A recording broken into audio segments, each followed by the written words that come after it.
overflowing, overcrowded backyards. So here's a picture.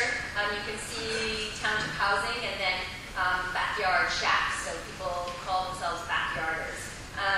They moved into, they put their shacks up on a big open field in a township called Grassy Park in Cape Town. They were assisted by a woman named Lorraine Pianist, whose family had lived in a small informal settlement on the corner of an open field for over 60 years. And the field bordered on the other kind of diagonal side another informal settlement called CAAS May. Just want to figure out how to go down. Okay, so here's another example of backyards, and there's one more. Here's where the city wants them to go. It's called TRAs, or temporary relocation areas. People call them blickiesdorps. A blickie is a tiny little tin can.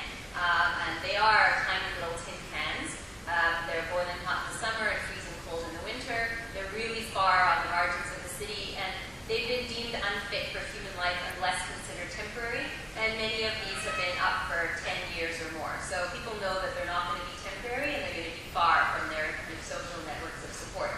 So, so in townships where there are overcrowding and backyards, people then take over open pieces of land to set up home.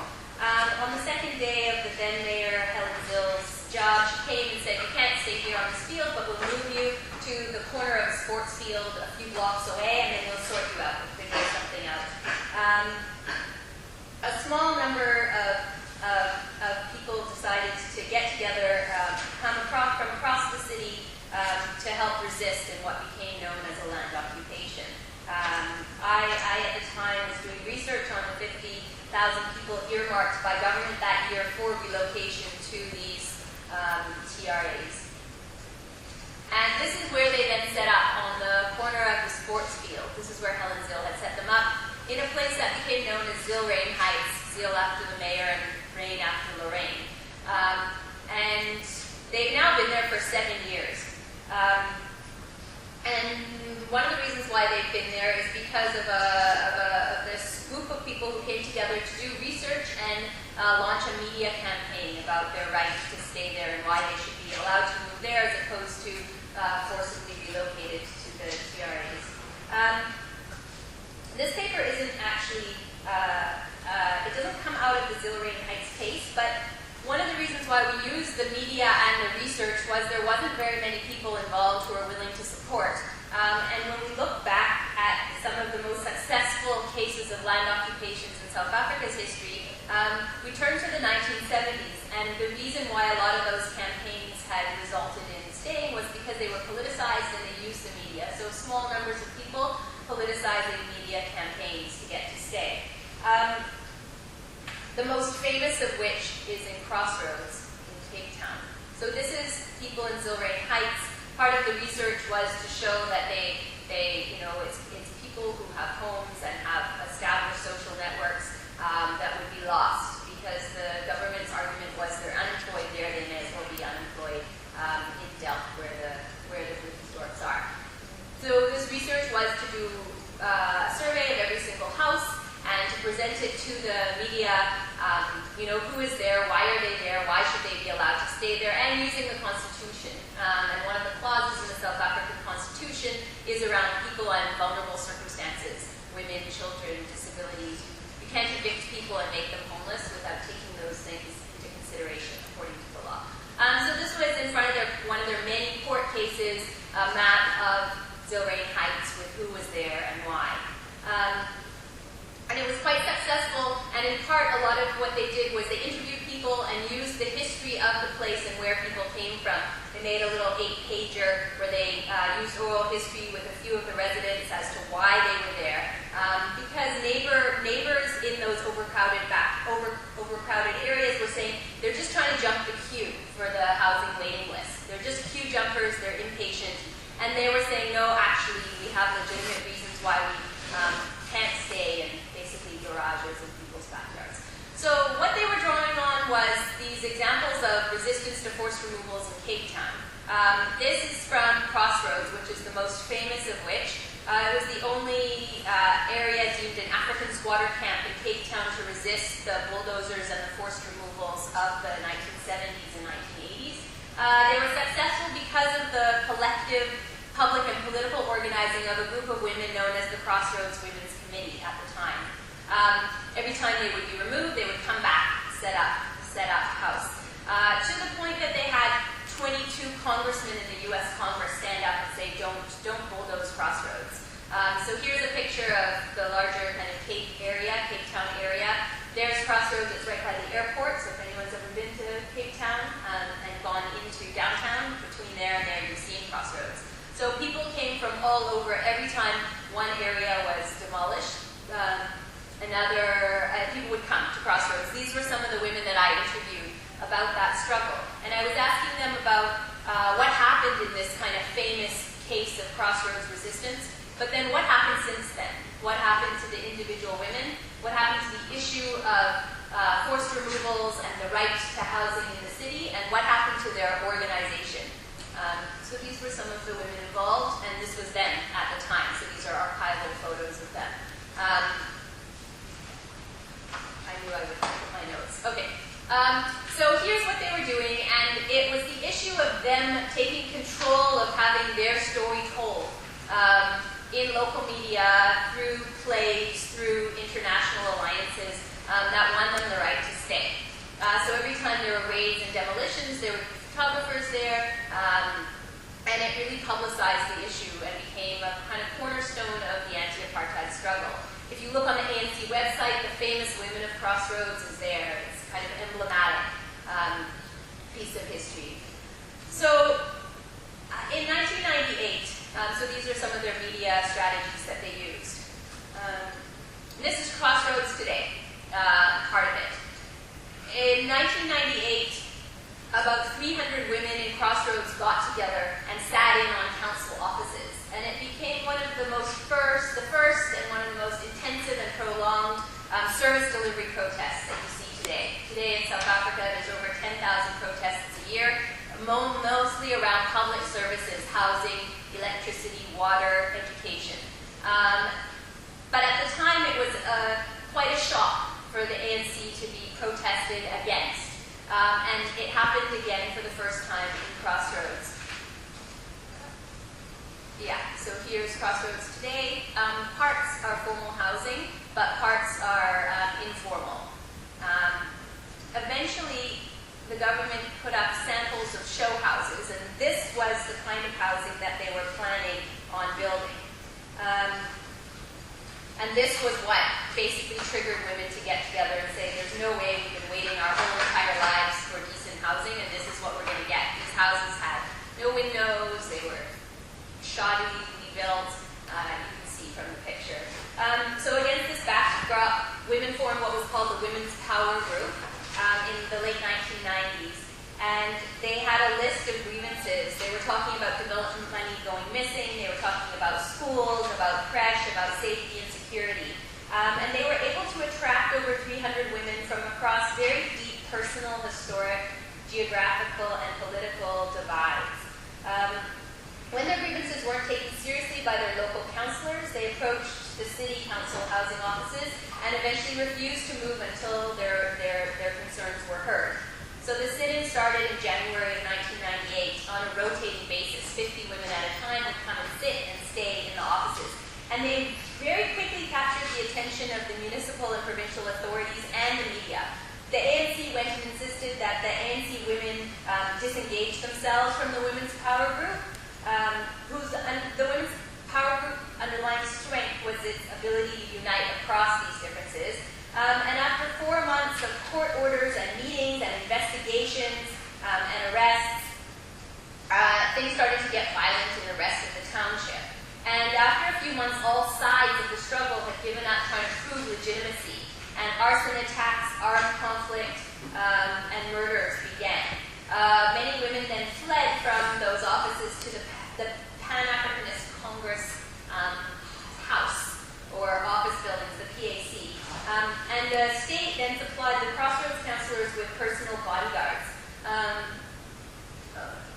So here's some of the women I interviewed who were involved in the Women's Power Group. And I would like Mosey. She was involved, she was a key member.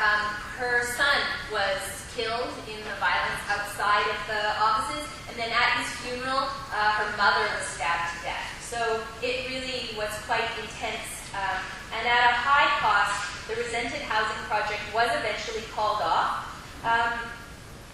And the Crossroads protest legitimized ongoing service delivery protests in the city at large and gained a policy change from the Department of Housing. But at the same time, what then ensued was called a war of words and bullets. And I want to switch from what happened at the protest to the way that women were really quickly reinscribed in official dichotomies of explaining what happened and why. Every decade in Crossroads, there's been an official government commission for one reason or another. And this one about the protest has very little about the women. There's a few of them that were interviewed. You can tell by the way that the questions were set up. They weren't interested in asking anything about what and why they were doing. It was about the kind of who was who in the kind of wider protest around competing political party patronage. And so turning from the substance of the sitting to the discursive and rhetorical battles to define the sides in conflict, I want to go into that a little bit. That's right.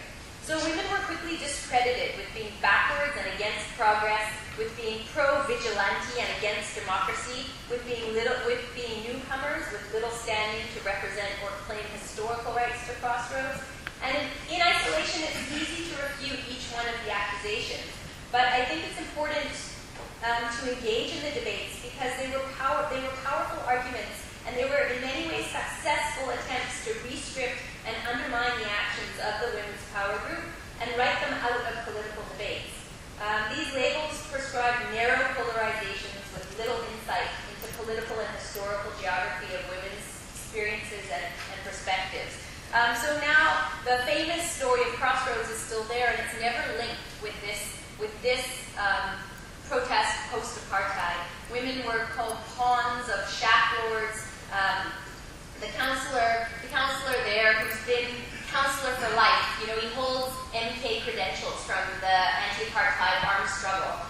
He's been the local counselor since 1996, and he's still the counselor today. So what he told me, he said, the women's movement slaughtered the people who have supported the development. When the women's power was beaten up and chased out by the community, then violence stopped and the construction of houses went smoothly. The houses are still not all built now, so that's 8 years later. And in fact, there was what's it called, when you take out a court order that he wasn't allowed to go near the building sites in the last 2 years. So during this time, women were divided into traditionalists and Democrats, and ANC or PAC. And the traditionalists, the traditionalists as compared to people involved in official party politics is interesting. I think they're equally potentially autocratic. And women described their choice, and they said, in 1994, nothing changed because the councillors were leading with an iron rod. Ever since we have voted, they have replaced the chiefs with councillors. They, the councillors, repeated exactly what the chiefs had done before because there were rifts between them and the people, and they excluded us when making decisions. Even describing the Women's Power Group was a contested terrain. The commission said that the Women's Power Group was an interest group allied with the PAC against the ANC councillors. And they said any ANC women who joined were defectors to the PAC. They said they were irrational, they were anti-ANC, anti-development, anti-progress.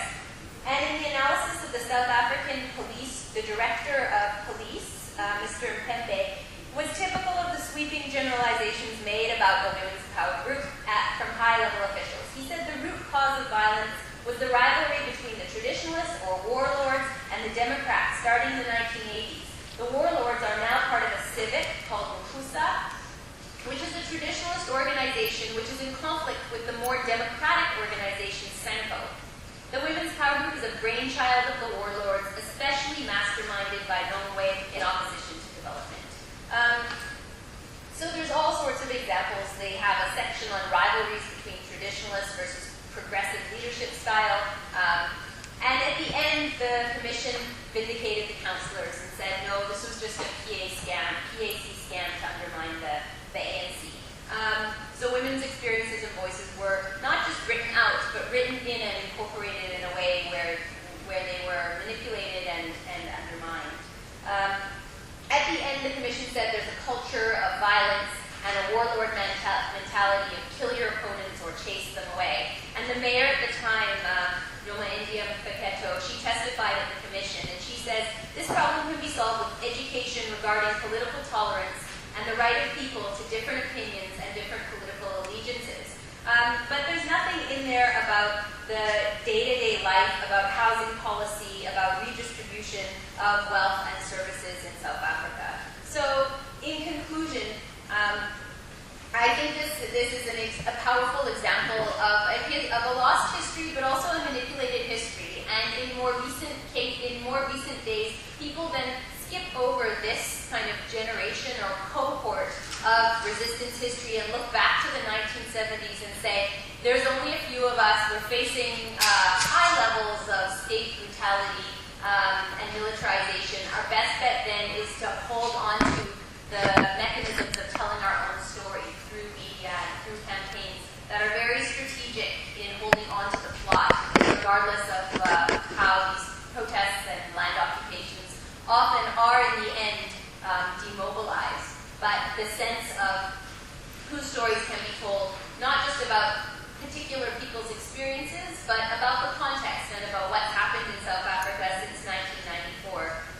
In a diminished truth, Mahmoud Mamdani argues that the absence of any mention of the social catastrophe of the 20 million apartheid forced removals in the victim-perpetrator setup of the TRC, the Truth and Reconciliation Commission, was the equivalent to a truth commission established in the Soviet Union under Stalin that ignores the Gulag. And I think that the link between why these stories were not told in the TRC and why they're not told in the following commissions in Crossroads is only one of many of the reasons why these women are kind of highlighted and hero worshipped and frozen in time in the kind of official narratives and history of the anti-apartheid movement, and then in reality today live quite marginalized and disempowered lives. So I'm going to end there. This is Agranette Kwana. She was one of the women involved in the Women's Power Group. It was her partner, Mamangozi's son, who was killed at the time she was pregnant. And since the Women's Power Group, they're still resisting the official development. Behind them is a section of Crossroads called Boys Town, and this is a container where developers came to set up, to build, and they burnt the container and chased them out. So women are widely acknowledged to make up the majority of membership of these very well-known kind of social movements. They're at the coalface of conflict between the community and the state, yet their struggles are disconnected from the widely celebrated histories of the women's movement. These disjunctures are constructed on multiple levels as women politicize their struggle to expose the boundary making that barred them from life in the city. The way their lives, their movements, and their histories unfold in very different and often contradictory directions defies the very neat boundaries of victim, hero, comrades versus sellouts, apartheid versus post-apartheid, and they leave their lived experiences in a gray area without words or labels that reflect their own realities, which is an attempt at what I was trying to do here, but also more importantly is something that ongoing struggles today are trying to learn from and make sure that they then have some sort of say in at least explaining what it is they're trying to do now.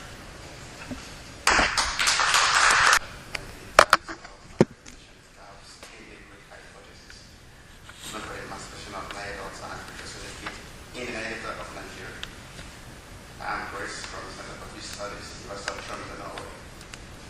And my focus here is trying to see the gaps in the group hypothesis, which so far has been popularized by most World Bank researchers, namely for Collier, which now is at University, and Kaufler. Essentially, the group hypothesis talks about it's basically the economic narratives of conflict. It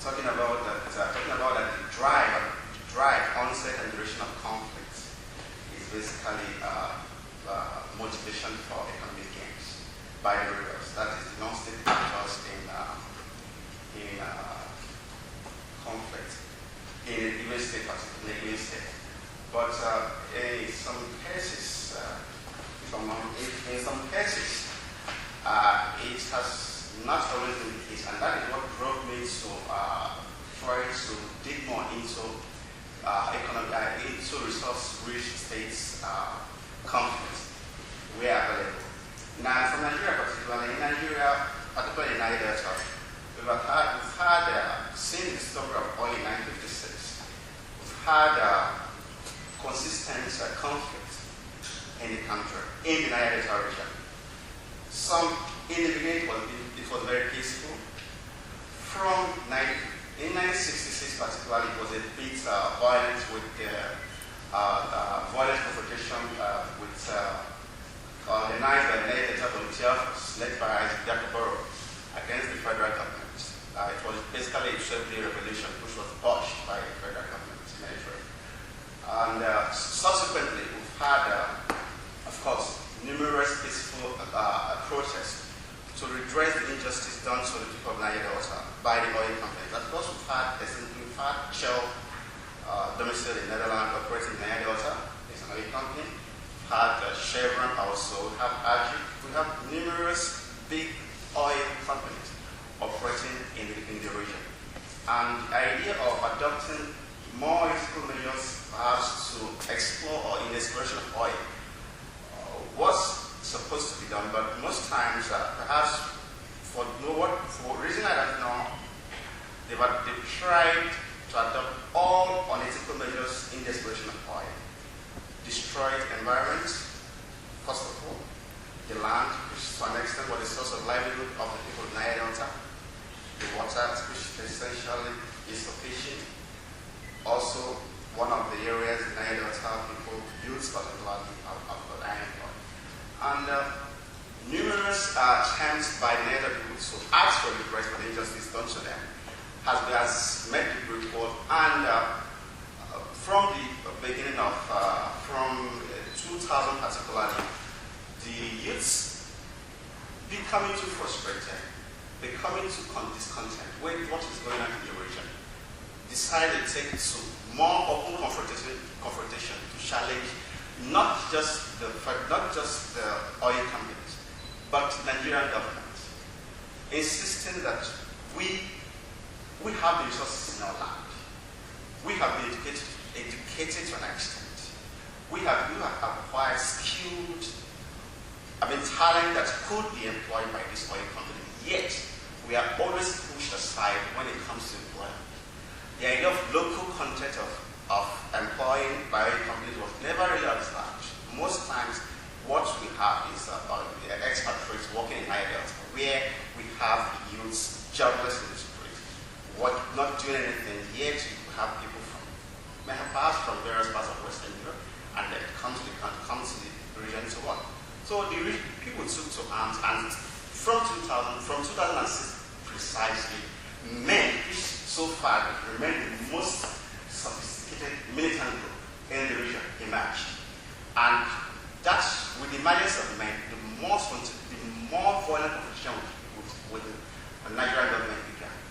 Now, there has been this argument that men so far is being motivated by the economic gains of the conflict. That, of course, they are involved in stealing the oil, what we normally call oil bunkering in my country. They've been involved in kidnapping for ransom, kidnap oil workers, and then ask for ransom, then release them. Then, of course, get involved in some other forms of economic sabotage, like oil facilities vandalization. But the question is, I was there last year for 2 months for my research. I interviewed at least 12 men militant youths, and I tried to pose a question to them. You guys are mainly motivated by gains, what you gain from bunkering the Nigerian oil. Are you more? You're asking for development, you're asking for employment, but it seems through your method of resistance doesn't speak volume of a group that really wants some form of development, some form of empowerment.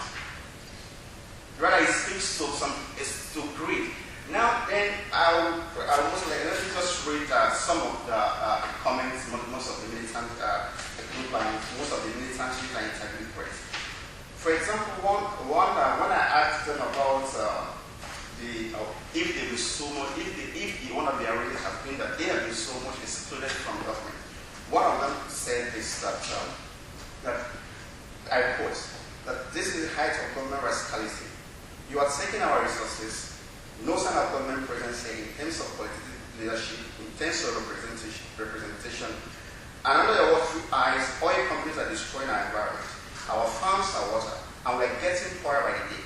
And when we complain, you send your soldiers to kill us. And when we then fight back, our communities are finally wrong. Then they ask a question, which is a kind of rhetorical question. Is this a government or what? This is why we won't stop. We continue to challenge them, referring to government and other companies, to free ourselves from this bondage. Now, they are saying what the governments are, they are seeing what transnational companies and government doing as being, they are seeing it as they are being caged by these two actors. And again, there is another fundamental issue which has not been addressed effectively.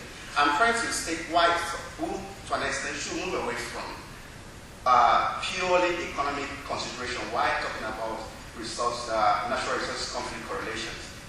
Why there is need for more research, need for more deeply and see if there are rooted grievances for any conflict. Now, another problem was obnoxious degrees and minority questions, which have been a fundamental issue in the Niger Delta.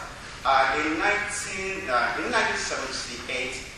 Nigeria made a decree, the Land Use Act, which monopolized all land in Nigeria and vested ownership of the government. And in 1969 also, there was this Petroleum Act that vested ownership of mineral oil resources in the land and federal government. This, to an extent, usurps ownership of resources from the people. And of course, when these laws were made, there was an attempt to also initiate policies to bring about development for the youth. But these things were not met. Now, this is what another militant, one of my informants told me. Most of you said they're not forgetting the story. This is what another one said. They said it was because it was the military era. Talking about, for example, the Petroleum Act was made under the military era. Even the 1978, even the Land Use Act still was made under the military era. They said it was because in the military era, things will be different this time. What is the difference? What is the person you're referring to our government, our president between 1999 and 2007? What did Obasanjo do than to send John military patrols to kill us? Those are even the thieves, not us. They not only killed us, but at the same time connived with us to steal the oil.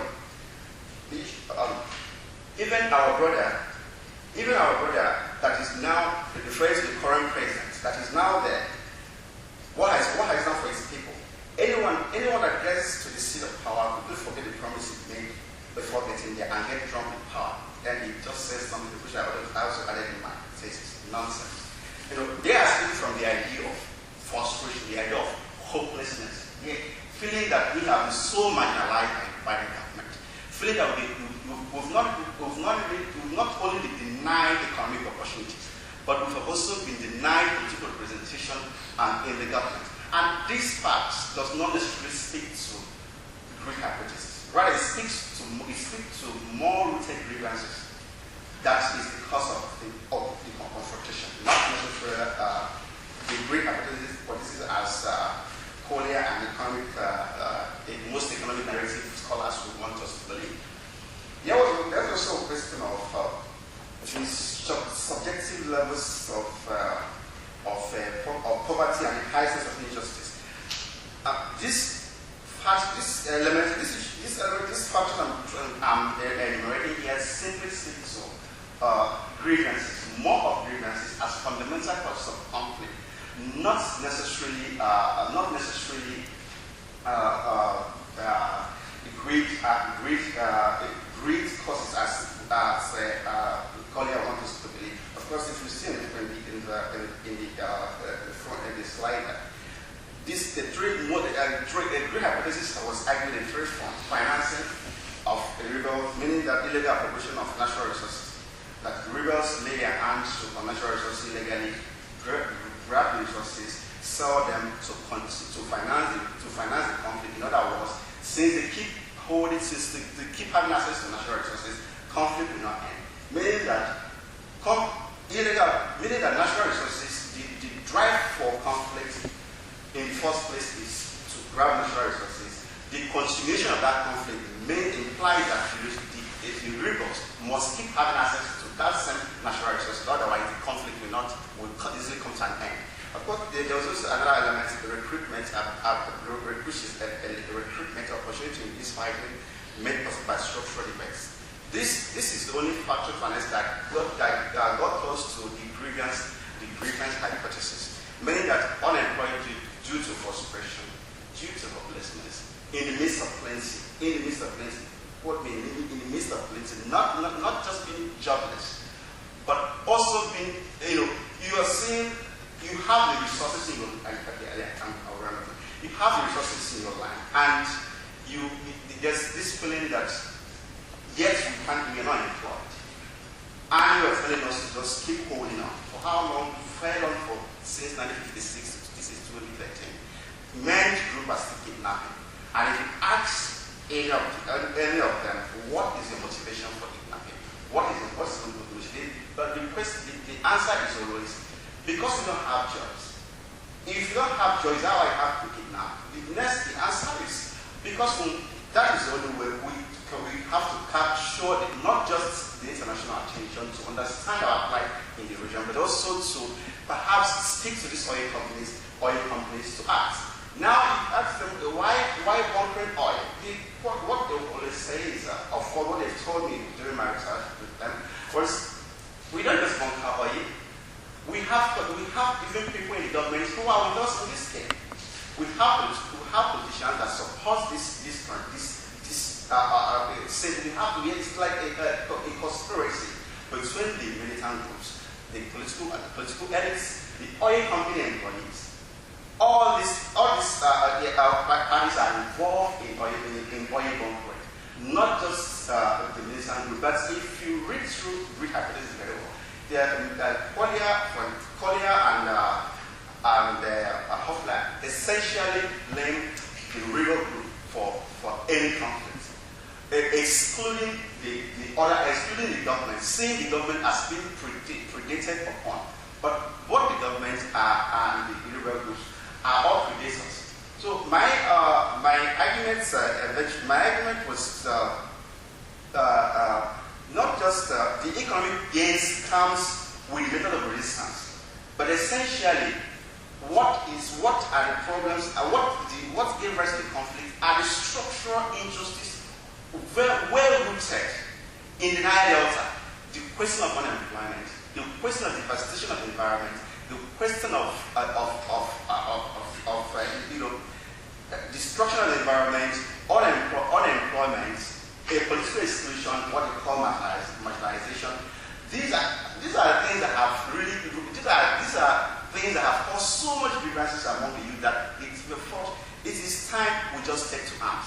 And when they took to arms, they felt the only way they can be had is to get involved in some method of resistance that speaks to economic gains. Talking about oil bunkering, talking about kidnapping for ransom, talking about oil facilitation. But these are not the fundamental factors that gave rise to the rise of the militant groups to challenge the state. It is much more than that. The economic consideration has aftermath of, or better still, one of the gains of the conflict. And these are youths in their prime who have been denied economic opportunities. There must be a way there must be something to do to live up to their responsibility, to their own self, to their immediate family, and perhaps their extended family. So something has to be done to keep living up to it. They have to do something to keep living up to their responsibilities. But in conclusion, why I'm not necessarily disputing the economic consideration. I'm saying the economic narratives of conflict has been too reductionist. adopting such simplistic, perhaps very realistic way to interpret conflict in resource-rich states does not speak volume of the fundamental causes of conflict, particularly in a given resource-rich state. There's a need to adopt more integrative approach to interpreting conflict, rather than saying, hey, it is just economic consideration. Country specifics, for example, has to be taken into consideration. Different countries have different reasons for going to conflict. And most conflicts in the first place doesn't just start with the economic, doesn't just have the economic undertones.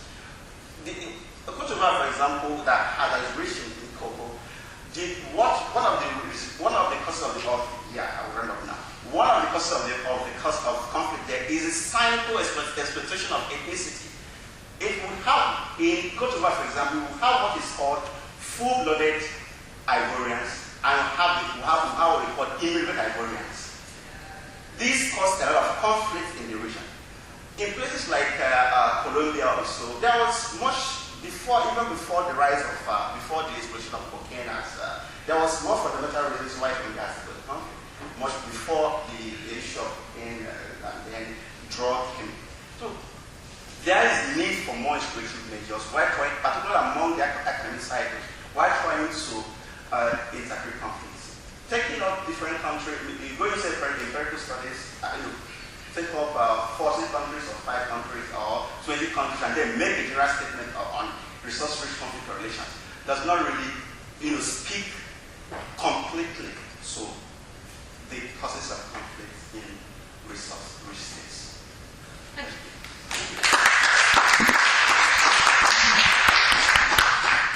Here we have 2 minutes for questions. Jana. I have a question looking at your method of resistance and your conversation with the people that represented last year in Niger Delta, mentioning that you were talking about the reasons for why they were doing what they were doing. There have also been court cases actually taking the oil companies to court for the environmental damage. If the people you talk to have any opinions on actually using different means of putting their aims forward than those of violence, were there any thoughts that you share about that? Yeah, of course. While I was talking, I made mention of, first of all, adopting the most useful measures to be had. But the idea of violent confrontation with government became more pronounced rather with the emergence of the need of democratic government in Nigeria in 1999. Because there was this argument that said that it was basically because Nigeria has been under military rule since 1960 we had our independence. And of course, military rule implies brutality, implies repressive measures, implies so many things that doesn't speak to tenets of democracy. Now there was this hope that with the emergence of democracy, that all problems in the Delta will be solved. But it's like when the emergence of democracy, it became worse. It was that same in 1999 we had democracy, that a community was completely bombed by a civilian president, killing over 2,000 people. I mean, leveled a whole community. That is a democratic state. So so many communities, so many individuals, like Ken Saro-Wiwa that was killed in 1995. He's an environmentalist from Niger Delta. He was killed in 1995 by the military junta in Nigeria. The son took up the case, and eventually, for a long time, it went on and on in the US. And he won the case, and Shell paid millions of dollars rather. So the family, of course, the family channeled the money back to developing Ogoni community. There was also recently some cases that have been tackled in Netherlands that has been won by few individuals. But then, we are not talking about individuals, we're talking about a whole region being devastated.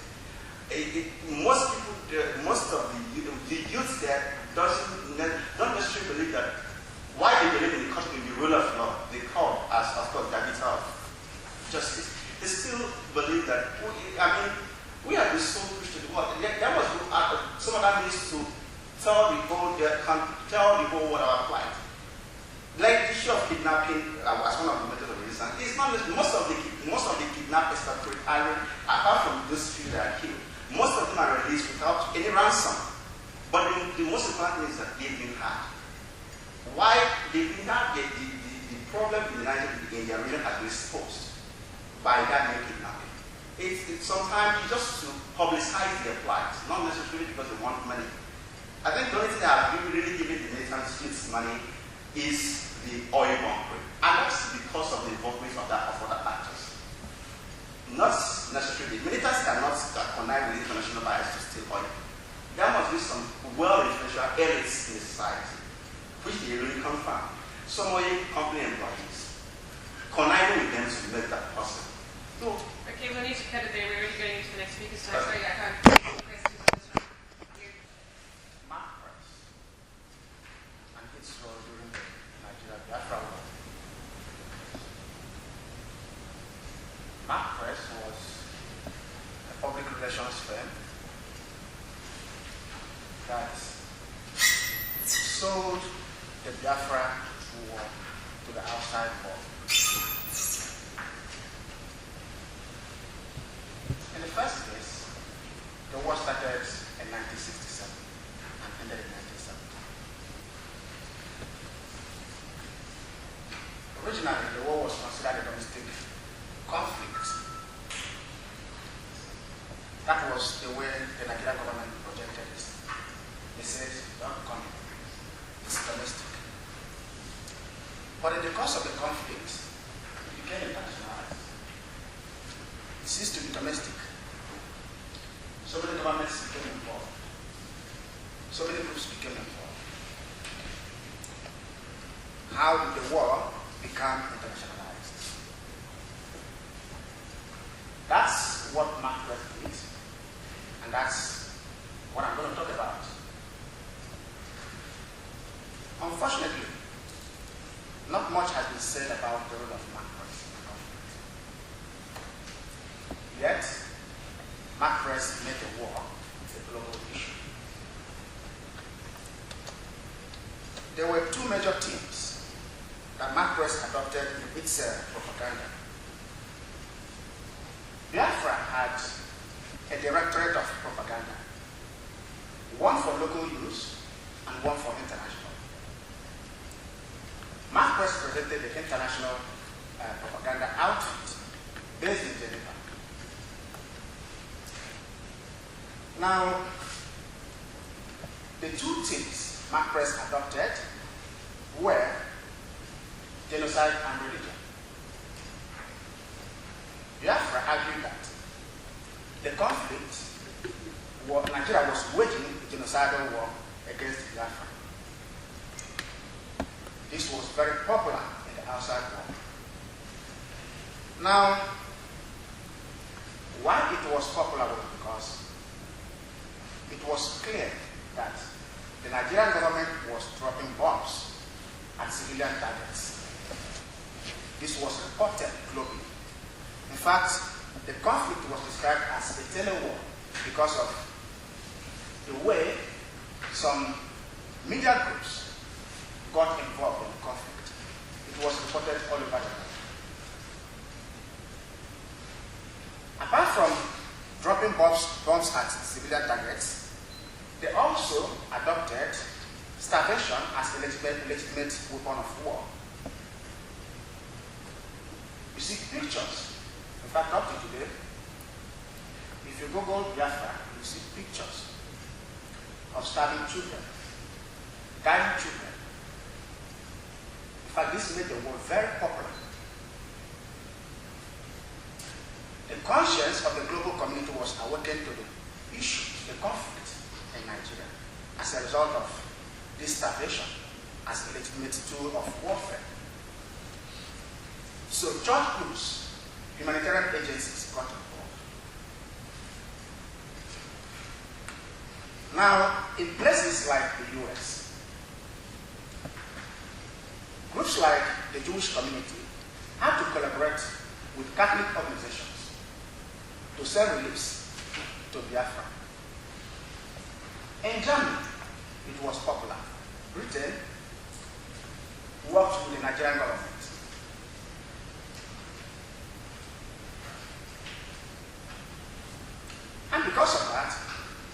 Britain was unpopular in Germany. Germany accused Britain of genocide. And in response, Britain said Germany didn't want to continue with didn't want to live with the stigma of genocide alone. They wanted to bring in other countries like Britain. Of course, Britain funded the war, provided the arms, everything that was needed, alongside the USSR. It was a funny situation because it was during the Cold War era.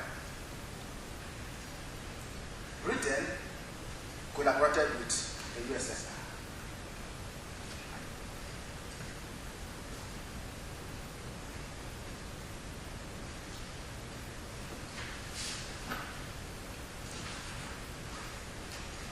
In Canada here, the opposition party supported Biafra, but the government didn't want to recognize Biafra.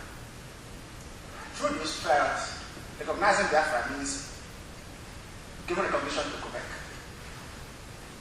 And so they didn't want to talk about Biafra. In fact, he asked the question, where is Biafra?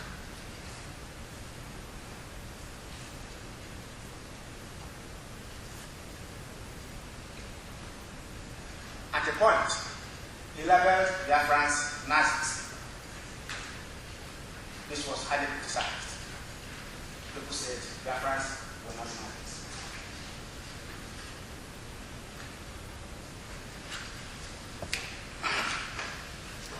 Another important theme, religion, which was popular, was used. They said it was a war between Christians and Muslims. Biafra was predominantly Christian, and then Nigeria was a mixture of Christians and Muslims, but more of Muslims. So this was popular.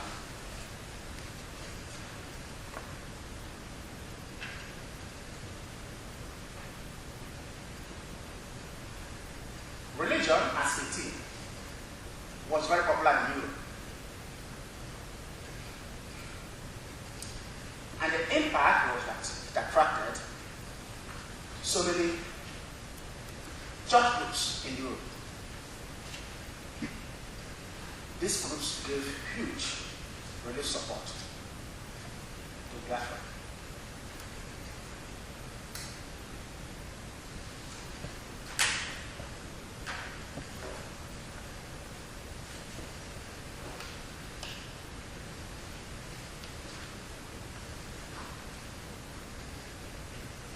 So my interest in this is how Marcus was able to push these two major agendas to the outside community and how they responded to the conflict. At the end, the conflict ceased to be a domestic concern. It became an international issue. Governments and non-governmental organizations became fully involved in the conflict.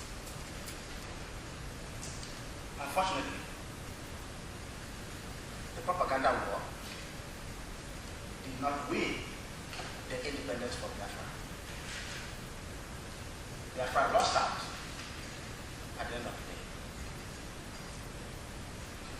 Nigeria won militarily, but lost at the propaganda front. The important thing about this conflict was that the war was waged on two fronts: the military front and the propaganda front. Whereas Nigeria led in the military front, Biafra won the war on the propaganda front. As I said, winning the propaganda war did not translate to winning the total war.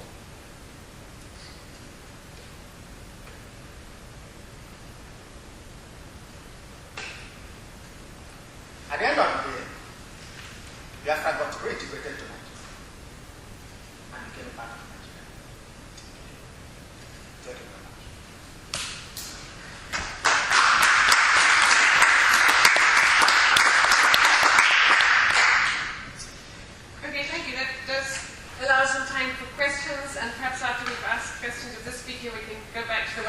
you had to cut short earlier. Yeah. So, question there and there.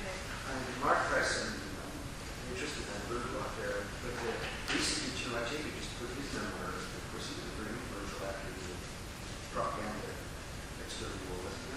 Pardon? Chino Achebe and his memoir about the Biafran experience. I seem to remember he was very effective as a spokesman of the Biafran. Chino Achebe was involved, and his book, The World Country, which was published last year, and raised a lot of controversy over some of these issues, especially starvation as a tool of warfare. He says genocide was committed, but it's been a contested genocide was highly contested. In fact, it was because of the activities of Mark Press that a group known as the International Observer Team was invited to Nigeria to observe the war. It was unique because for the first time, a body like that was observed and invited to observe a conflict while it was going on.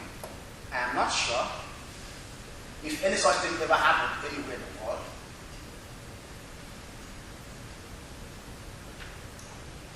So, Chino Achebe was involved in the conflict, but he was more or less an ambassador, traveling to places, lobbying for Biafra. Somehow, he was involved secretly in the propaganda. But they don't talk about it. He was the chairman of the group that prepared,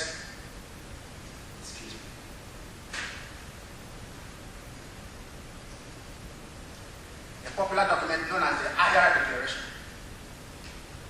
So there were things they prepared, documents, which served propaganda purposes.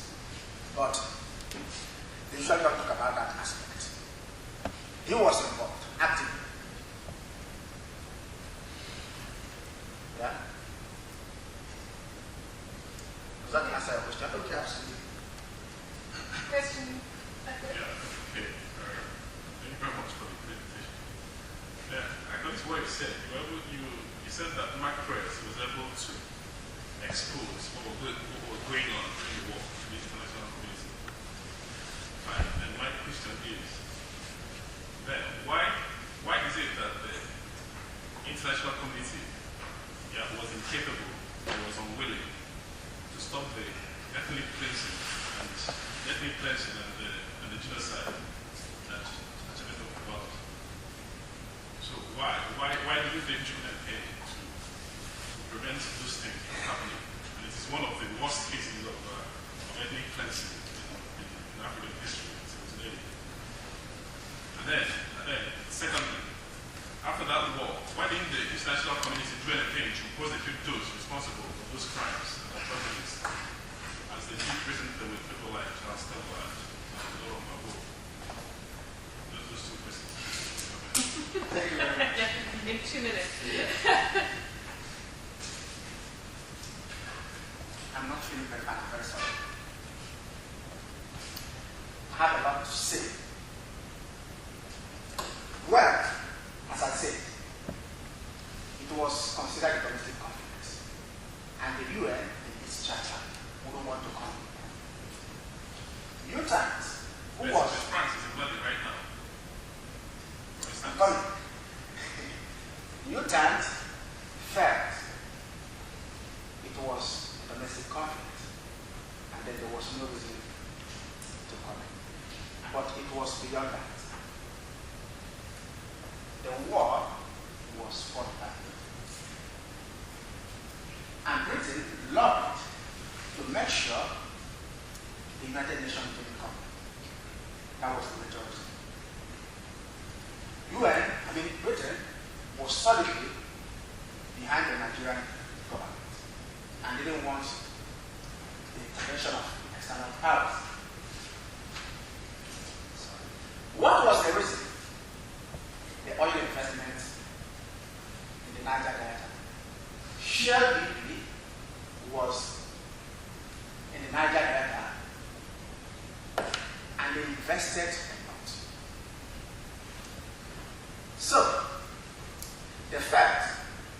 support to Biafra or intervention will not work in their own favor. And that was why, when the issue of genocide was raised, they quickly collaborated with the Nigerian government to bring in the observer team.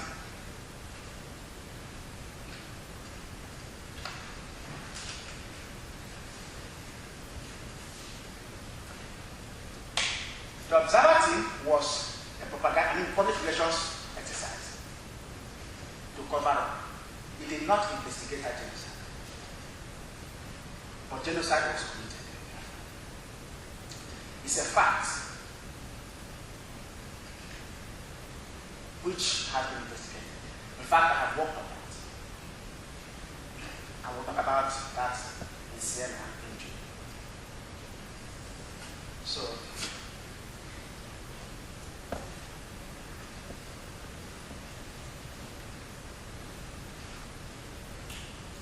basically, for the same there was genocide in Biafra.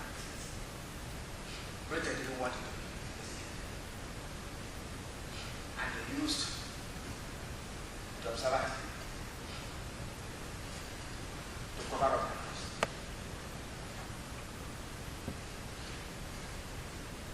Question. Okay, we have 1 minute left. If there's a question, I don't know the speaker will use one. Yeah, Peter. Who funded Mark Press? And what were they after? It was a rival oil companies that wanted it French? Who? Swiss? Mark Press was funded by Biafra.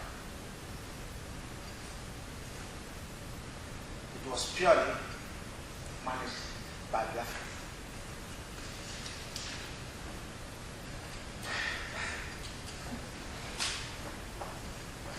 The funny thing about Mark Press was that he did not generate the reports. It only acted as a conduit in the distribution of the reports. The reports that were sent by Mark Press were generated from Biafra and by Biafrans.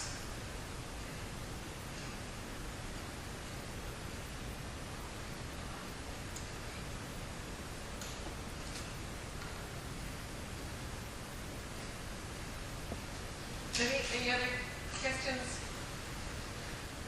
Yeah. Does that answer your question?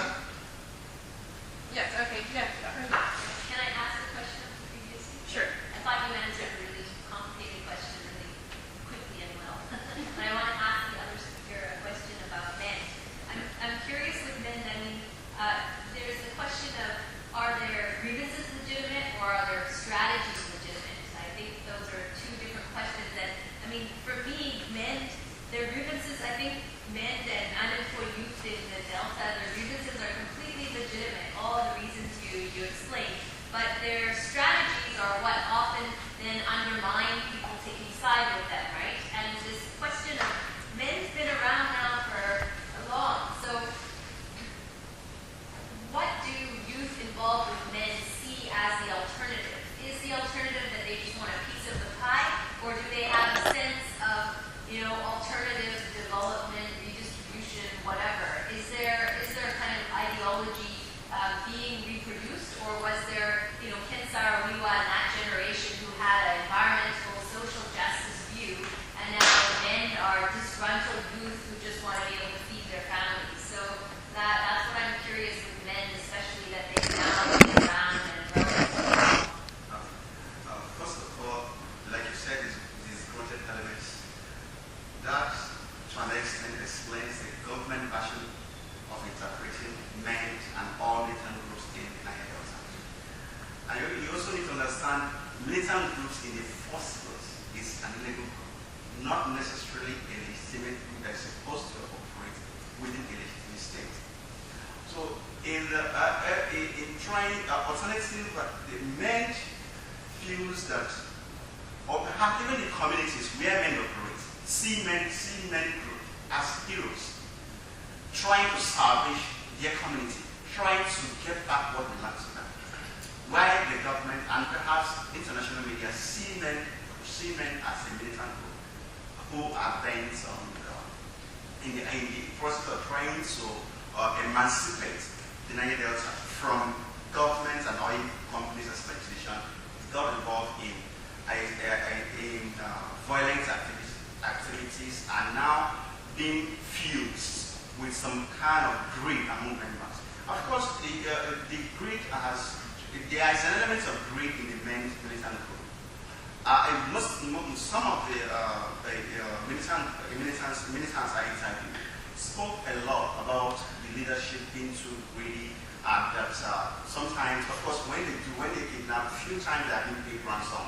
The share doesn't trickle down to every militant group, to every member of the militant group.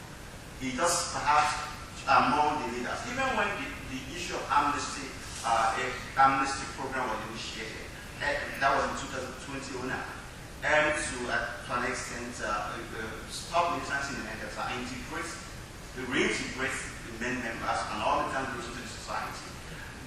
Within a few months, the amnesty program was established. It was a match in controversy, a match in corruption. You see, you have political elites who are bent on, plundering the resources even more, because there was this idea of pay every militant group a particular amount, give them some skills. Then elites that were appointed, they were members of the amnesty program, did not, they were told to be paying those who have given up arms that accepted amnesty. They were told to be paid 60,000, I think 65,000 naira or so. But it didn't go around. You see, there was this massive corruption that characterized that same amnesty program. Now, those that felt, okay, we have given up our arms because we want to stop them, because we have accepted amnesty. And now, the essence of giving up arms, to accept amnesty, which of course will give way to development, empowerment, employment. The income was not forthcoming. And these are used in their crime, have responsibilities. What next? Kick the arms back and go back to the grace to start fighting. That is why you still have militant men are still there, is still operating, is still kidnapping, is still destroying oil facilities. Government group every day on the internet. You see what they're doing. But there is a group and so many other groups that are supposed to have die down completely with the rise of the amnesty program. But every attempt at instituting measures to end the conflict is always enmeshed with some corruption involving the leadership of the militant groups, involving the political elites, involving the so-called oil companies themselves, so oil employees themselves. So you see, alternative measures to bring about peace, stability in Nigeria has many times been initiated, but because of perhaps governments not having foresight, or not getting people who are really willing to work to bring about peace in so-called program, because it was inability to do so. You see, the militant group, they kept reimagining. Today they are dropping their arms. Tomorrow they are kidnapping again. Next week, see, it kept on and on and on. Except, like my argument is, except once Nigeria, to an extent, have the right leadership, because it's only the right leadership that can institute measures to bring about development, bring about employment, bring about try to tackle issues those militant groups or communities in Nigeria has raised. If you don't have Nigeria Delta, if you don't have the right leadership, Chair's prerogative. Sorry, we're almost 10 minutes into coffee time and people are getting very restless. So conversation can continue over coffee. Welcome everyone to the conference generally. I wasn't the official chair for the session. I just stepped in because the chair stepped down from being chair, so I stepped up to being chair. And I hope you enjoyed the conference. Thank you very much to the three speakers in this session. But I will say, we're interested in this whole public memory thing. There are a series of what are called Chatham House Rule roundtables at this conference. Nobody knows what the Chatham House Rule is. That's the rule of non-attribution. So at those Chatham House Rule things, there are actually representatives of the UK government as well as of the Canadian. The women's power movement, it was to prevent relocation and development of that, what was it called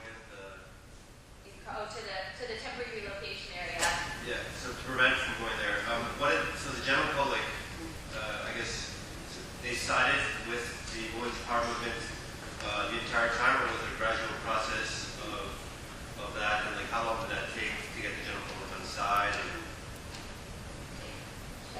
Yeah. Okay. The general public was not involved, didn't care, didn't hear about it, nothing. It was just contained within Crossroads. So even though now it's drawn upon as a, this one first of this new wave of protests for service delivery, nobody talks about them. No one knows about them, no one talks about them. It's very much contained within Crossroads. So under apartheid, it was a moral question of moving people. It was a question about the legitimacy or illegitimacy of the apartheid state. So there was white liberals involved, there was international campaigns, there were campaigns with kind of squatters across the city. But now, when there's cases like this, there's the general public, there's no such thing as crisis in, not, at least not in these, so far, in these kinds of movements. Having said that, in the last year, last August, the state opened fire on protesting mine workers, the Maracana massacres last August. And that has precipitated quite a bit of public engagement around, should the state come in armed and whatnot to quell protests. But in this case, the councillor is saying, they're trying to jump the queue, I'm trying my best, I have limited resources, that sort of thing. And a lot of people won't go there. So in the case, for example, of Zilrain Heights, they tried to draw other people in similar situations in to say, if we can use the Constitution and the laws and the media to fight for this occupation in Grassy Park, then it can potentially change the fate of the 50,000 other people in the city who were earmarked for relocation. But in 1998, it was brand new. It was this sense of, if you're protesting against your local councillor, it's the first time you've ever had a local councillor, are you then, do you wish there was white people back in power? It was quite a taboo thing. And I think since that time, it's become more of a legitimate way of voicing concern when you try all the official bureaucratic, stages and nothing happens. I guess my question was like, if they were seen as somewhat successful, it seems like they are, how did they utilize the media? I mean, the media's community channel is to the public. How did they manage to be successful without garnering a lot of public support? The later case has been successful from using the media, but this case, what they didn't. So they were learning from the historical example of why are these women famous in history, but in real life, completely irrelevant. So the later cases are looking at that and saying partly it's because they kind of lost control of their own stories. Maybe it was confusing with which case was which case. Are there any other questions for me? Okay, thank you. Shall I take this? Yeah. Why did the ANC turn on these women? Why didn't they use the sort of whole movement to its own advantage? On the one hand, the ANC acts like they're, these are old mamas, they're poor and they're female and they live on the margins of the city and they're so harmless. And on the other hand, they respond with state violence. So obviously, what they're asking for is a threat, and what they're asking for is basic human needs. They want houses and schools and whatnot. But under neoliberalism and the policies of restructuring, if everyone actually got a house and a decent school, the ANC wouldn't be able to be such fat cats doing what they're doing. I mean, there's no way that they can run things the way they're running and give everyone what they're supposed to have. So it's a threat.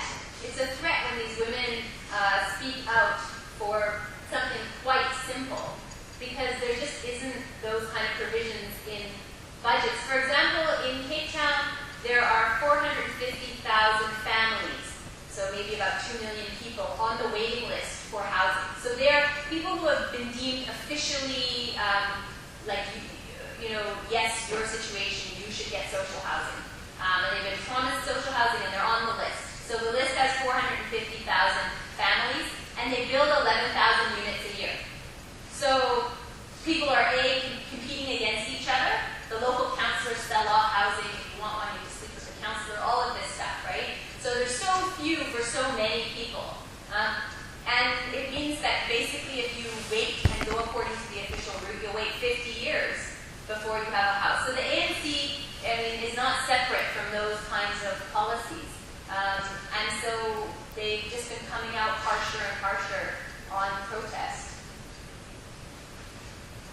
party in control is unable to finance proper housing. Is that right?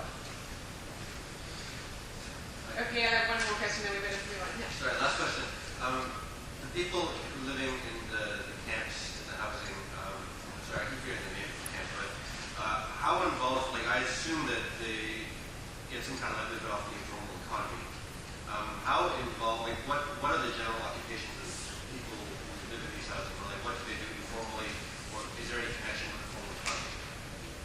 Yeah, I mean, they officially mostly, like, probably up to 80% be considered unemployed. So what do people do? People are do casual work. I mean, they do domestic work. They do some construction work. Some of them are teachers in townships. But it's pretty bleak as far as employment goes and the kind of cheap labor economy. A lot of them live off of grants that they get from the state. There's not a whole range of what people do. They work in the kind of service industry, in stores. Crossroads also is quite close to the city. And so it's important to be able to get to any kind of informal work that some of them, people make things, they have little shops, they make shoes, those kinds of jobs. But they're not, they're not the kind of workforce.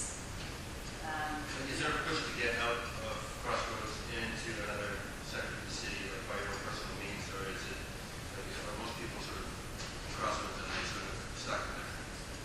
I mean, segregation hasn't changed in Cape Town by much, right? In general, there's only 5% of wealth that's changed hands in the last 15 years since democracy. So people are quite stuck. Not always. There's different ways of trying to move out of Crossroads. And some people do, some people do. Some people send their kids to schools in better areas and, can then eventually get a job or send them to live with a cousin or whatnot. But I mean, the situation in Crossroads is quite typical of South Africa. People are the kind of crisis of social reproduction and all the odds against people to move up and out. The city's policy for, what do they call it, desegregation, there's not really a policy. Those temporary relocation areas, those silver, the city claims desegregation because they've got people who would have historically been considered African and people who would have historically been